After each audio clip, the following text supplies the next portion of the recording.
শুনো গো আমার দিদিরা বোনেরা, শুনো শুনো একটা কথা কই।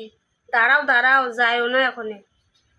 যদি কোনো দিন তোমার স্বামী ধন আইসা যদি কয় যে শোনো গো সোনা, তুমি আমার বাবা মা কিছু বললে কোনো উত্তরটি দিও না গো, কেউ কিছু বললে তার প্রতিবাদ করো না, এগুলো কথা যদি তোমার মিষ্টি মিষ্টি মুখে এসে বলে, এই বেটা কথা বলা একটা খাটায় সর মারবা।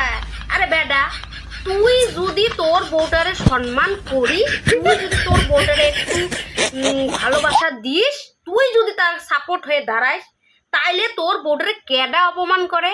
হ্যাঁ, কার এত সাহস হয়েছে তোর বউটারে অপমান করার? জন্য বেটারে একদম সুযোগ দেবে না, একটা ফাটায় সর মারবা। এই বেটাতে এইটাই দরকার ছিল।